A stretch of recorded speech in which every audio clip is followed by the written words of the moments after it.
Good afternoon. This is a wonderful day. It's April 12th. It's gloriously warm and sunny outside, and I have just gotten a huge shipment of roses from Heirloom Roses.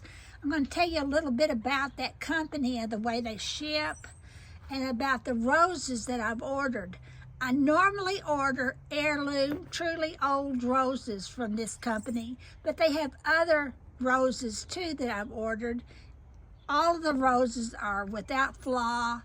The shipping is ideal. They are shipped in these what they call gallon size. They look like quart size containers to me, but I'm going to let them call it gallon size containers. The tag will be on the container. When you plant it, be sure you keep the container by your rose until you have time to move the tag to the plant, because you're going to want to remember what each plant is. The boxes always have these handles that you can carry the box with.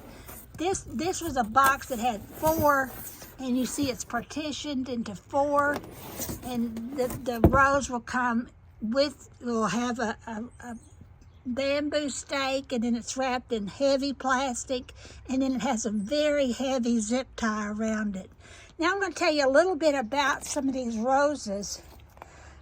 First thing, let me tell you, before you start your opening of your box, be sure you have some gloves. You won't know, even if you read the instructions and if you read all the specifications of the rose, you won't know until you open the box whether or not it's an untouchable or not.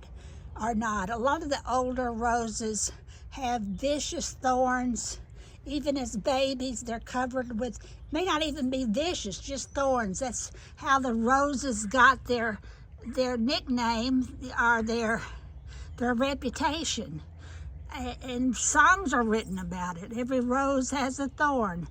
But now that's not so much the case. A lot of roses are as slick as lilies. But the older roses, you can almost count on them being thorny, except the one that I buy so many of. It's Zephyrine Druin, which is a very smooth rose. I don't have one of those in this batch. I'm going to start with this one.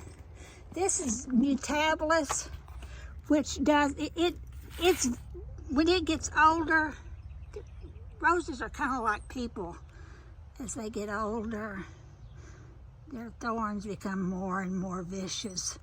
By the time this guy's 8 or 9 years old, he will be as cranky as he can be, but still beautiful flowers. Thank goodness, or I guess we'd toss them out.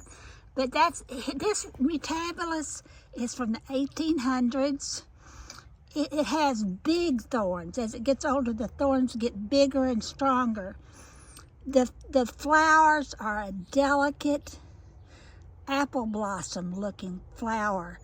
They come and it constantly changes like a kaleidoscope, from yellow to pink to copper to apricot to yellow. And so the bush is constantly covered with all different colors of blossoms. It's a gorgeous, gorgeous, gorgeous rose.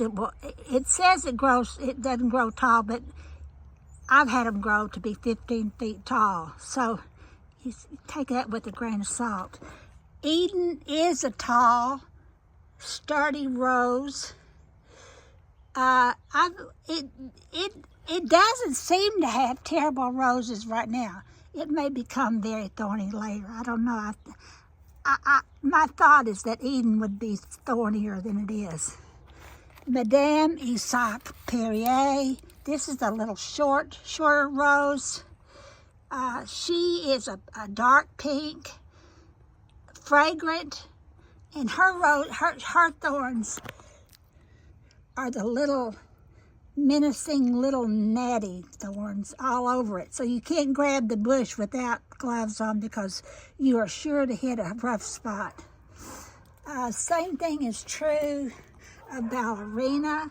Ballerina is Ballerina has the same apple blossom, like blooms light pink, and she's 4 feet by 5 feet religiously, but she has little thorns too, and very fragrant. Let's see, this one, I think this is Baronne Prevost. Looks like Baron Prevost if you're American. But I think that, I'm not quite, that's a pink, but I'm not sure, purplish pink, I believe. And it has those little sandy barbs, all covered in barbs. Sunbelt is a yellow 4 foot by 5 foot rose. Out of the blue is a British purple or a dark pink. The Pilgrim is a tall rose, and it stays covered with yellow flowers. So what you need to do when you plant your roses, at least this is my theory, you need to look at your space. I have a place over there prepared, and I'm going to plant the taller roses along the back and let them just grow up along that little reedy looking cloth. They'll cover the cloth pretty soon, and you won't see that ugly little reedy cloth anymore. But then I'll have support there. I have these supports, and then I'll grow the shorter roses by increments coming up ahead of those. I normally use that is actually the top out of a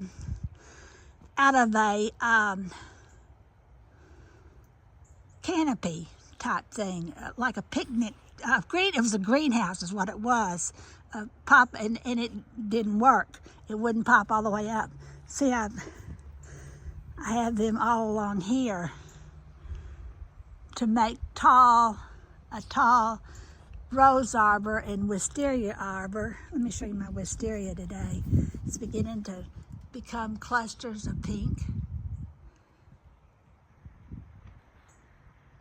Isn't that looking beautiful? So wisteria and roses will cover this arbor, go across the top and cover, and then we'll have a shaded area here. But then I'm going to have it over there, I will try to get roses that are not so nasty as far as thorns go over here, because people will be here. The ones that want to be nasty as far as thorns go are going to go over there, where I won't be trying to get in there very much, except to throw some fertilizer at it. So that's my project today, planting heirloom roses. That right there is a comfrey plant. A lot of purple.